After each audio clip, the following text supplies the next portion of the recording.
We are Vineyard. I believe now more than ever that the Lord has his hand on the vineyard in a way that is causing frustration to the enemy in terms of disrupting things that I just haven't experienced. At Better Together, we're there, we're doing the thing, great things are happening, and then we're under like this major tornado watch where we're like the whole building and the parking lot starts flooding. Yeah. And we have to start like plan B, like water literally starts coming through the ceiling. There's just things like that. Or we had one of our national conferences, a total power outage minutes before a session starts. Yeah, literally all gone. Yeah, just zap, done. Yeah. And we are all like, what do we do now? What are we going to do? How are we going to divert? There's thousands of people. However many people. And there just have been so many things like that have happened. Yeah. And so when you start talking about logistics, and then you're also trying to figure out like, I hate this phrase, but like the devil in the details. It's like the amount of prayer and intercession that's also needed. Yes. Over things like light fixtures. Yeah, totally. I've never prayed so hard for sound and worship. Yeah, all of that. Yeah, you know, totally. Travel, the amount of times people can't get to the events. And you're like, okay, well, who's up? Like, who you're going to tag in. And so the event logistics can be monstrous.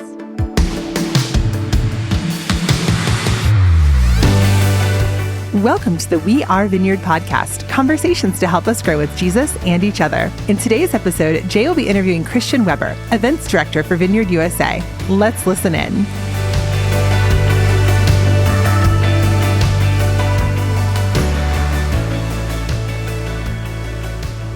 All right, Christian, here we are in the steeple. In the steeple. That's where we are. I was joking with both Annabeth and Nicole that could be the recording label, the steeple. Yeah, I think that's great. You like that? Yeah. Well. Okay, so Christian, you have worked for Vineyard USA since when? 2004. This is my 20th year. 2004. So you started when you were 12. Right. That's exactly right. That's exactly right. Yeah. 2004 is a long time ago.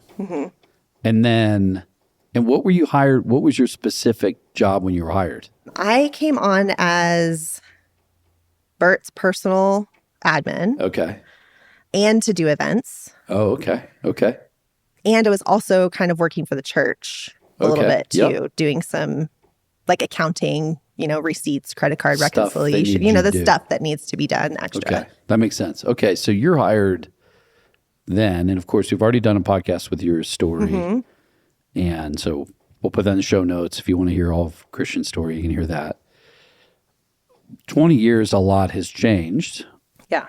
And then a lot has changed in pretty recent years. I reviewed this a bit with Bubba, where it's like he was pretty much saying we go from what amounts to 2 or 3, depending on how you do the math, executive level with maybe another 10 admin, project management, and accounting support to somewhere in the neighborhood of 50. Yeah. Now, that's in a... It's like so giggly. It's crazy to think about. It's crazy. Yeah. That's in right at in under 4 years. It's a big difference. Yeah.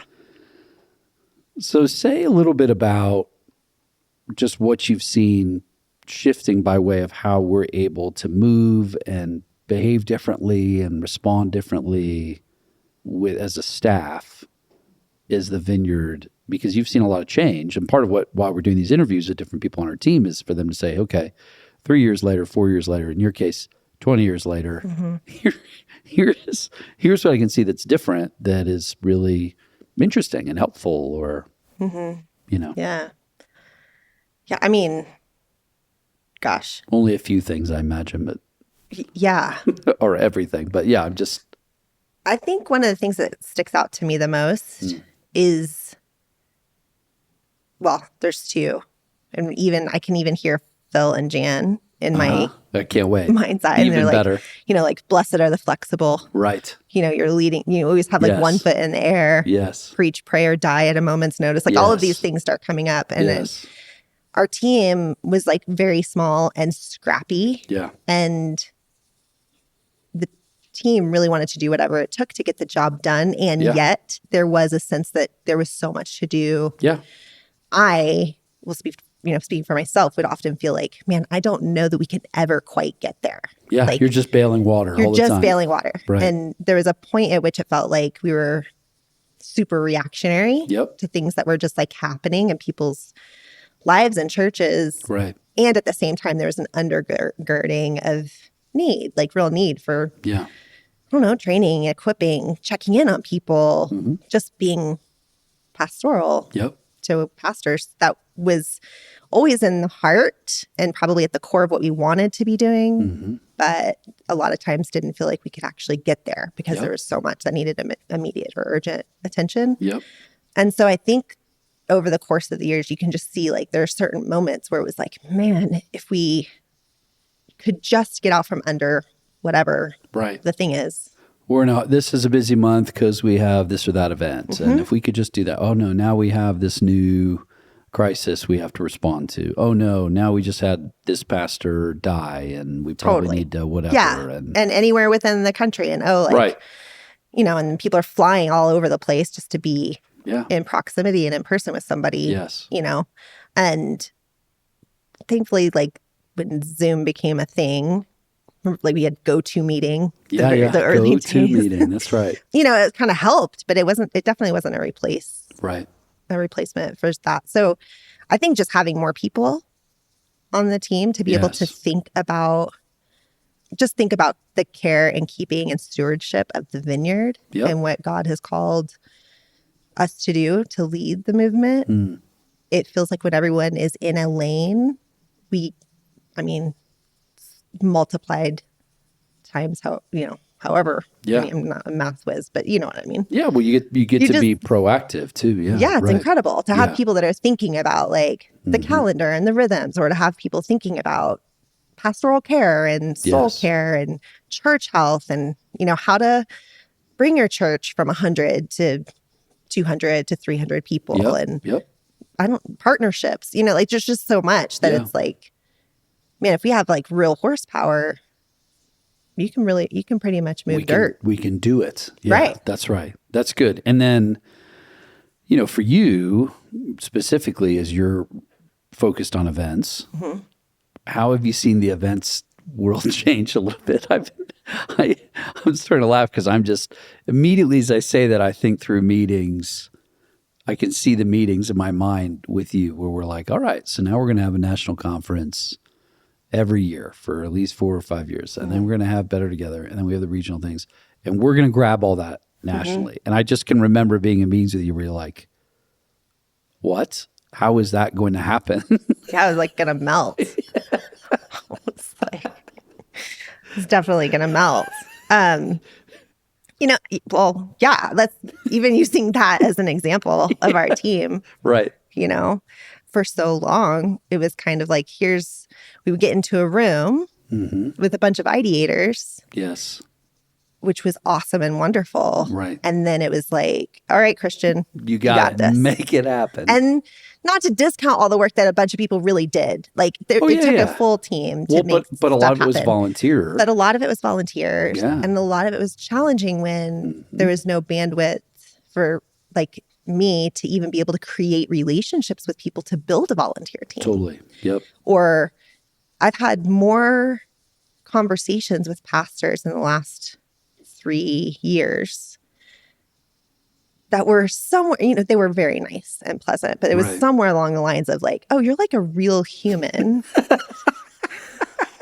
who wants to have a conversation. Because I was always in such high getting things done mode that I didn't have time to actually talk to people. And I didn't have time to participate in ministry or to care for people in the way that I really wanted to, or to show up in the way that I really wanted to, because it was like, we have stuff to do. And so even that, like adding people that had shared responsibility of making things happen at an event. I mean, I just think, and we've had several conferences now where people have noticed a difference of like, oh, this just like works a little bit better. It feels a little bit better. It's like, yeah, because we have people now Yes. that are sharing the responsibility of building the blocks, you know? Yes. And so I still get occasionally kind of like, what do you do now? And what is People say that to what do you? yeah, because I think Oh it's my hard. gosh. You know, when you run events at your church, whatever size your church is, you kind of just like depend on your staff team, right? And you're like, hey, we're going to do this thing, right? And everyone's going to have their role, but it's all the roles that they're already kind of assigned. You don't have like a conference person or events person typically on a church staff, right? Yeah. Even though you do, Right. that's not their title. Right. Right? Right. And so it's hard, I think, sometimes for people to have an orientation to why that role is the thing that needs to be done. And so when we start talking about how the different types of events we want to do with our leaders and pastors, Right. they're not always like national conferences that are for full families. Sometimes they're equipping events, or sometimes they're more relational, or Yes. sometimes they might be meant for, you know, like just even just like leadership stuff. Leadership Like team stuff. Right. What's the Vineyard doing, and Yes. how are we asking our regional and area leaders to make something happen? So, Yep. and trying to put all of that into a calendar in a way that helps healthy rhythms be put in place. Yep. You know, again, if you're at any church, most of your strong leaders wear multiple hats, and it's Yep. not different in the Vineyard, right? You have lots of our pastors wear multiple hats, and so they've got Yes. national responsibilities on top of local church responsibilities. And so part of my job, as I see it, is to help create spaces so that our local pastors can actually be in their churches Yes. while also still serving the Vineyard and Yep. Vineyard pastors. So Yeah, so you can help them. Whereas what you were saying before, we've not been in a single meeting I'm aware of as a national team where at some point somebody doesn't say, how in the world were Phil and Bubba doing this? You know, because though we had other roles assigned, they're catching a theological question, a pastoral problem, a financial issue, some world news problem. I mean, it was just like, they're just sort of the catch-all of everything. And in the same way you're describing, you're just making all the events happen with whatever volunteers you have, which is why when, you know, I show up and our team shows up and we're like, all right, we're going to do not less, we're going to do more. And we're going to do it in a really intentional, rhythmed way where these things all connect. It was only natural for you to say, that can't be done. This is insanity. But then we built teams yeah. to accommodate that differently. Yeah. And I think we also have different buy-in. Yes. I mean, I do think there is a difference when you have somebody Right. whose job it is to care for these things and Yes. to make them go well with Yes. intention versus ideators that have a ton of energy for Right. creativity and creating a thing, Yeah. but not necessarily tasked with executing it. Yeah, they're not responsible to run it all the way through. Right. Yeah, totally. And I mean, I'm totally guilty of this too. It's like, yeah, I have all this idea I have all the energy for an idea. Yeah. And then it's like, oh, okay, well then will you lead that thing? And you're like, whoa. No, I'm not going to do that. Right. I Yeah, mean, totally. I would love to, but I Yes. already have Yes. X, Y, and Z Yes. that I'm doing. And so sometimes it can feel a little like there's nobody there waiting to actually help you Yes. make it happen. Yes. And that's just hard. And so you want It to is. melt. And we've shifted teams to get things done. Yeah. I mean, I was just at, as you know, we went with our family to the Rose Bowl.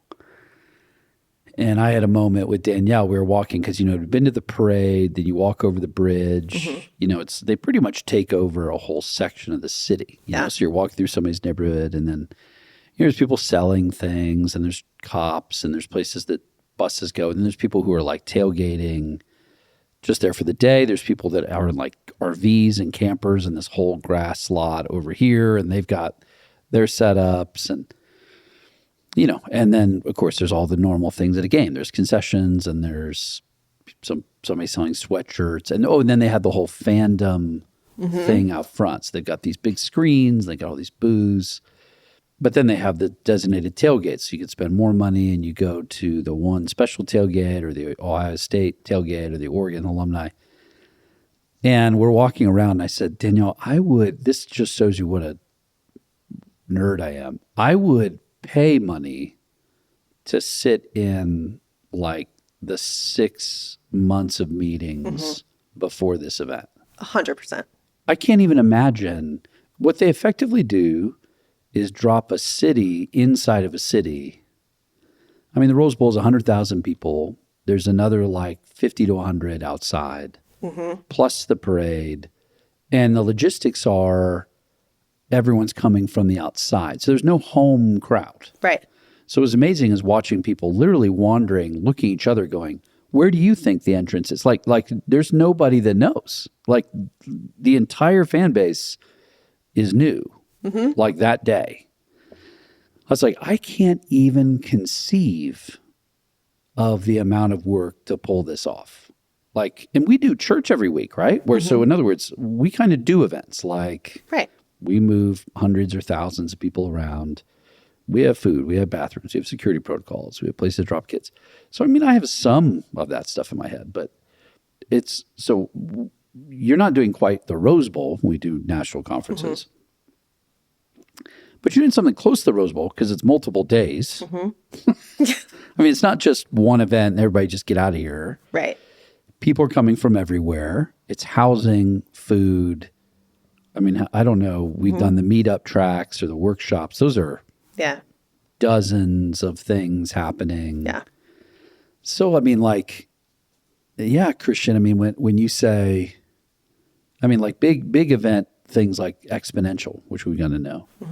I think they have like 7 full-time staff to run that event a year out. So they do a few medium-sized stuff too.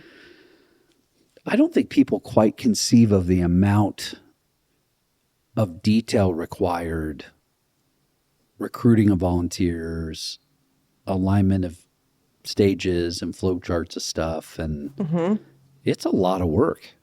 Yeah.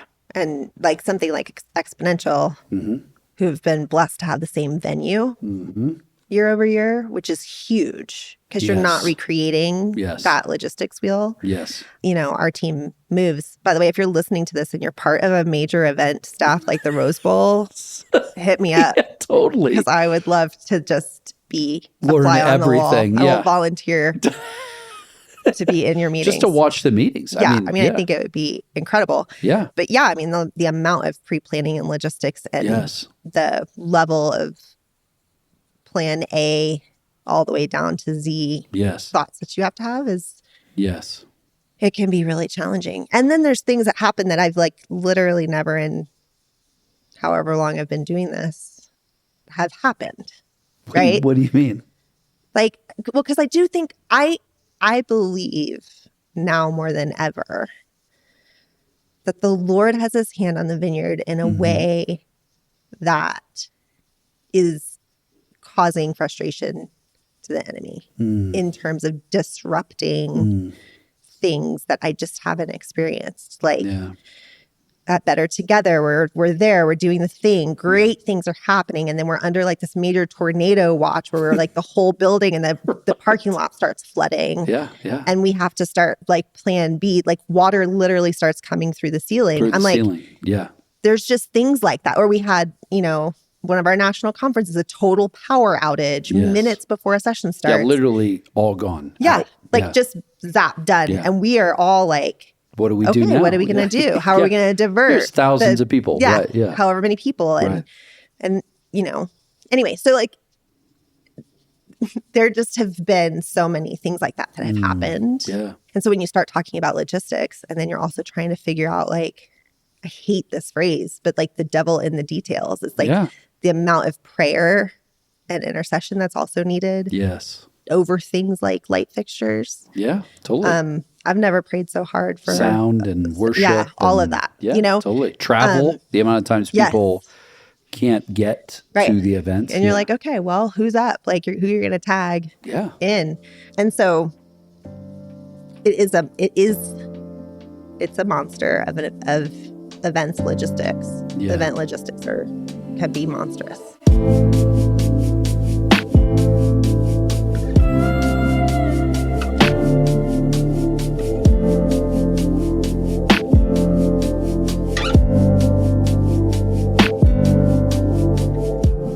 summer, Vineyard USA is hosting our national conference, Melody and Harmony, in 2 locations, Denver, Colorado on June 16th through 19th, and Cincinnati, Ohio on July 14th through 17th. We hope that by offering 2 locations and dates, everyone, pastors, leaders, volunteers, even those just curious about the Vineyard, that everyone will be able to find a time to join us. The conference will also have specific programming for adults, youth, and kids. As far as our theme, throughout history, the Lord has been composing a beautiful melody through the story of his people and his church. And for the past 50 years, the Vineyard movement has had the privilege of adding its own unique harmony to this grand symphony. Registration is now open, so make sure to check out vineyardusa.org to learn more and register today.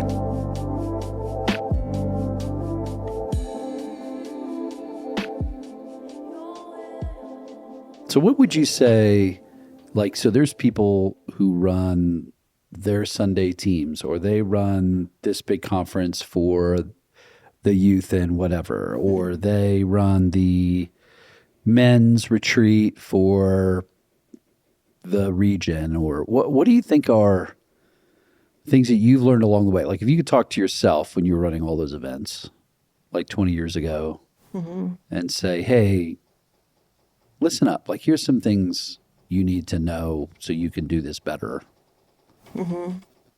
Like one I hear you saying is, this is more spiritual work than you realize. This isn't just spreadsheets. This is prayer. That's what I'm hearing when I'm hearing you. Like there is a kingdom dynamic to this that you need to hold in front of you. What else would you want to say? I would also say probably that the really boring details, what I mean by that is like, you have to book the venue and you need to figure out how many rooms you have. Like all of that stuff probably needs to be step 1. And then the fun stuff like content and building. Like I think you have to build bones before you can put meat on bones. That's good. Yeah. And so when you start thinking about hosting anything, it's pretty important that you know the venue really well and how it's going to work and how it's functioning, you know. Like, does it have enough parking for people to be coming in and out of the building? Or what's the capacity of the rooms before you start selling tickets? You know, there's those kinds of things. Important details. And also, one challenge that we sometimes hear when I'm coaching people through is when you're in a venue space you're not familiar with, it is sometimes challenging for your support team to reorient themselves to being a new person in that room. So like when you host things at your church, you know that building like the back of your hand. So you understand what kids room B means and where it is in the building in a way that you might not understand in another place. And so having good walkthroughs and with your whole team is super helpful. That's good. And I would also say like when you're hosting things even in your own building sometimes, or if you're hosting on behalf of someone else, let's say like my experience generally is that we are guests in someone else's home church. And which we are eternally grateful to.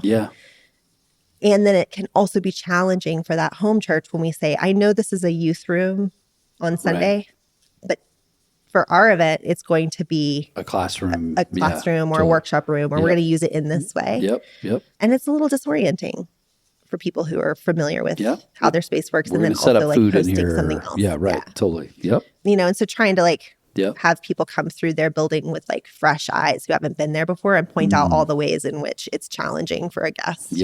I think is very helpful when you're thinking of having an event in your building or hosting on behalf of somebody else, because you don't see the blind spots. You know, you've got blind spots that you can't see. So. Well, and quick shout out to all churches that are in places people like to travel. So if you have a church building or an angle on buildings, some of you might know a retreat center, or you know someone owns a hotel, or you know has a really cool camping area, or a building that's like near a beach or a mountain. We are always looking for places to host, because we have all kinds of events from 50 people to 5,000 people. That the number one expense is going to be travel and housing for these events. So if you have a hotel next to your building, that's a huge deal. if you have some kind of a housing angle, you know someone who owns that hotel who, if it's the off season, because we can also pick random dates. We can pick dates that aren't high travel and use those and still go to a nice place. Yeah. Yeah. Yeah. So shout out to all Vineyard pastors or any pastor or any person. Any person. Yeah. Let me know. Let Get us creative. know who you are, because we want to hear that. Okay. So let's shift just a little bit. Like, it's not a lot, but just a little bit.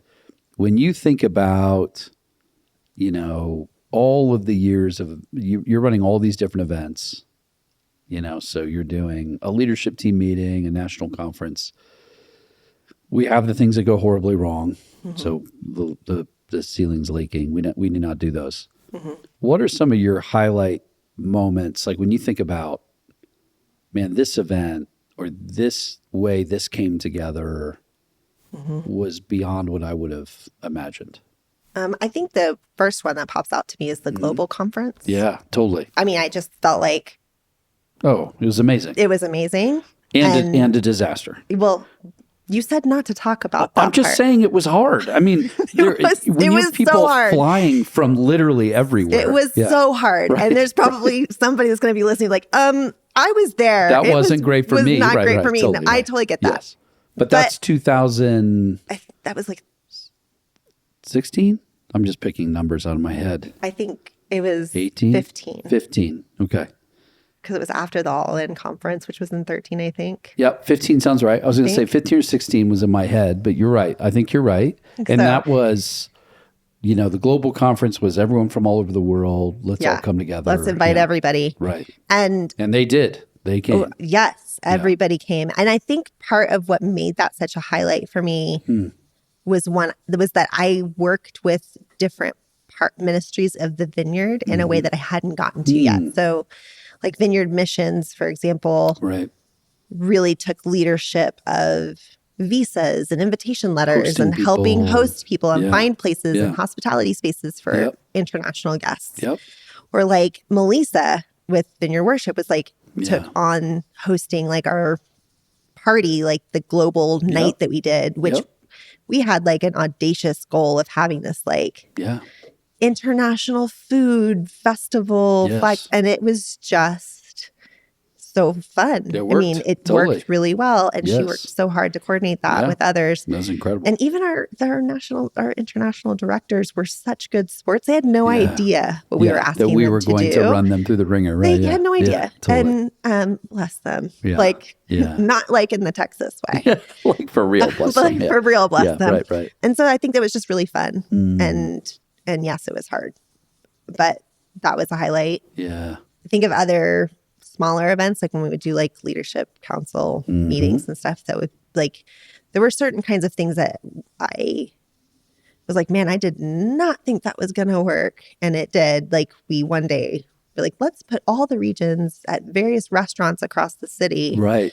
See if anyone will show up. Yeah. Right. Yeah. And we like gave them all like maps and they're like walking all over the place. We had reservations all over the place. And like, all the regions like showed up and they all hosted their dinners together and they all made it back with minimal, frustration. Totally. And I just was like, okay, that worked. Yes. Like, and that it felt like people were like, oh, we really enjoyed that. That was like, we enjoyed getting together with just our region in this thing. So I think it's mostly like I can think of like little points that happen to through create events a connection. that are just like a little bit, that create a connection for people, like where they really felt served or they felt that the thing was planned with them in mind. I think like even better together, like that was the idea in and of itself was like, man, let's see if we can actually do this. And if it feels like it was a service to the, with the conference attendees in mind. Yes. And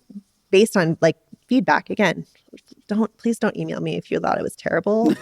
You already got to fill out a survey. You already did it. Yeah. No, totally. and honestly, it was, right. I heard from even our association leaders is like, okay, that was actually like, that helped. Right. it was a cool thing. And people felt really served through that. So I think that makes my heart feel good. It makes our team, you know, totally feel really good when we know we were a part of something that was impactful. That's right. And memorable. And what would you say, and we can start landing here. What do you think makes for like the best kind of venue hosts? You know, so like if I'm someone that's going to work with Vineyard USA, what makes me like a good host? Like we're going to host in our building, or our team is going to help create the volunteers for the conference or for the meeting or for the event. What makes your job easier?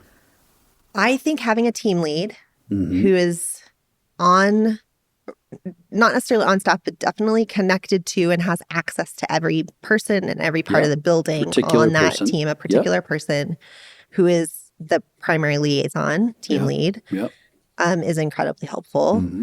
An open-handedness for spaces or even for different roles of like, I usually do this thing, but now I'm supporting in this way. Well, it's not, it's to be able to help clarify and redefine like, okay, but like for this week, this is how we're going to we'll just do whatever. Right. Yeah. Flexibility is huge. And then also like having a point person that you can delegate as lead for different pieces. What I mean by that is like AV tech or like rooms, like the venue, like chairs, tables, you know, that sort of thing. Or even when it comes to different like hospitality places, like part of like we have ideas and opinions of, of course, but at the same time, I don't need to come in and recreate a wheel if there's something that your team already knows, like how to host a thing, or like, we always put our coffee like here. I don't necessarily need to rethink that. That's great. Whatever you're going to do. Yeah. And if you have a team to do that knows how that works,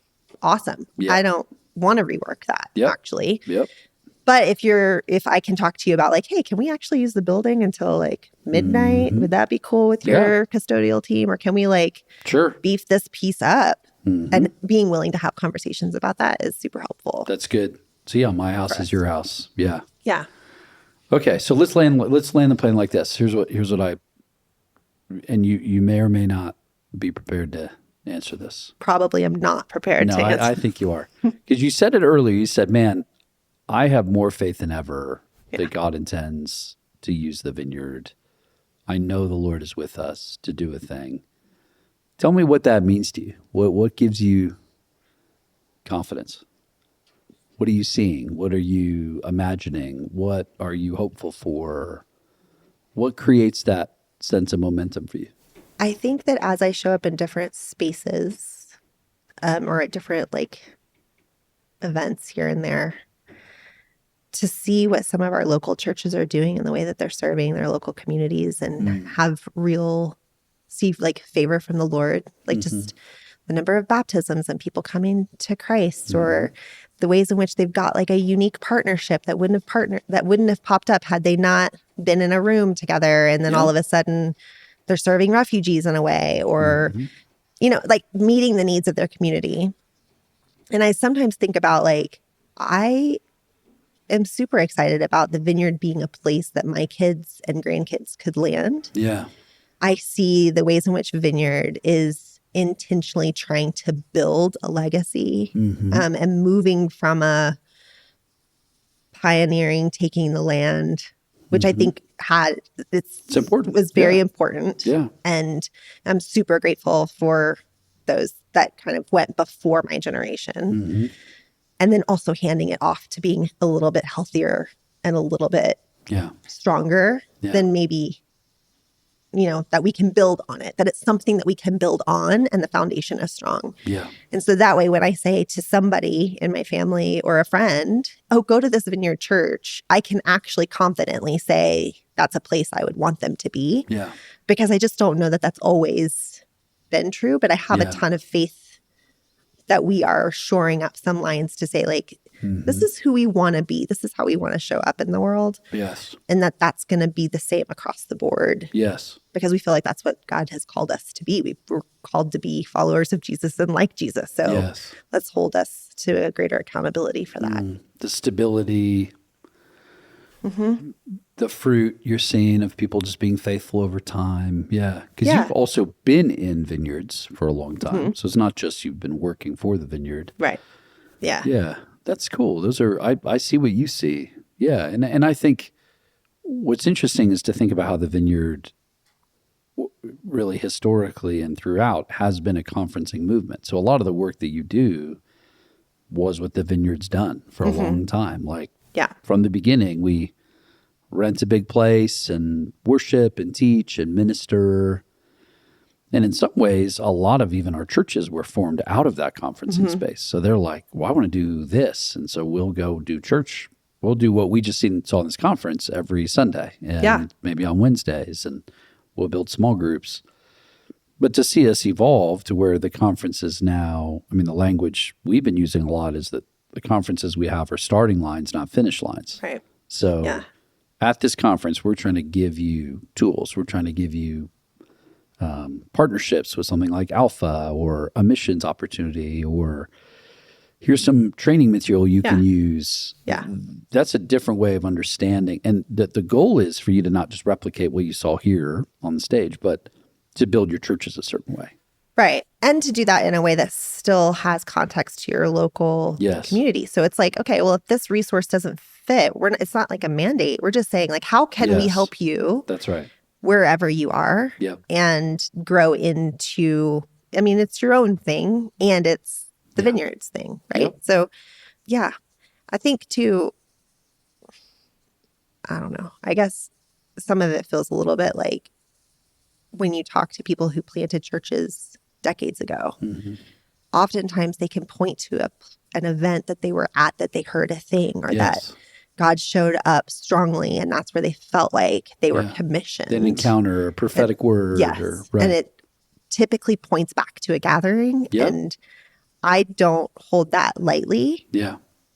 I think every event that I put my hand to, somebody's life will likely be changed. Something will happen, because that's just been kind of the history of how God has commissioned people in our movement. True. So, and I think that will continue. So, like a starting point, it's like, okay, well, that's a starting point. You feel like God called you, and now we actually have a next step. So, like, you don't actually have to like move to a city and try to find somebody who will help you learn how to pastor. Now we have pathways within our movement that you can raise your hand and say, hey, for church planting, for church missions, exactly, for this training. I mean, I think I heard our Alpha,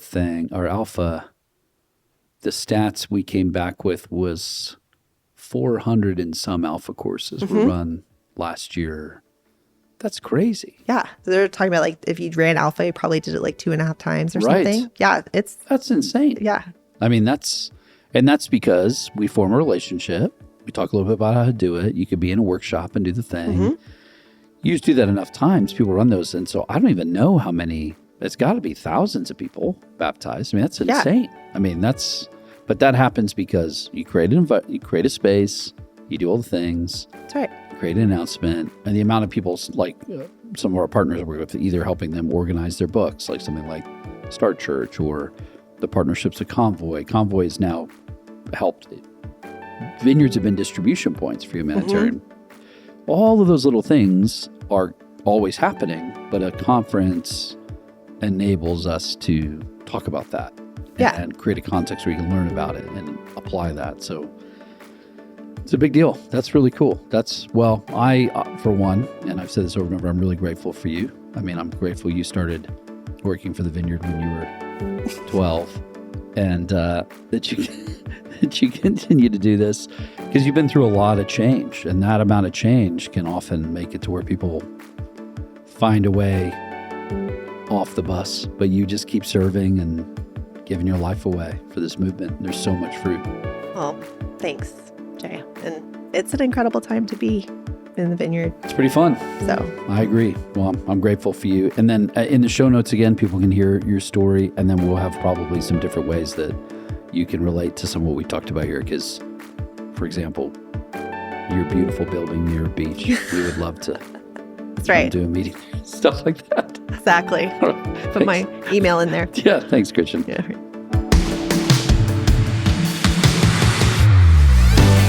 The We Are Vineyard podcast is a production from the team at Vineyard USA. If you've been enjoying the podcast, here are a few ways you can help us. Leave us a review on the podcast platform of your choice. This helps more people find us. Connect with us online for additional resources. Our website is vineyardusa.org, and we're on Instagram, Facebook, and X at Vineyard USA. Thanks for listening, and we'll see you next week.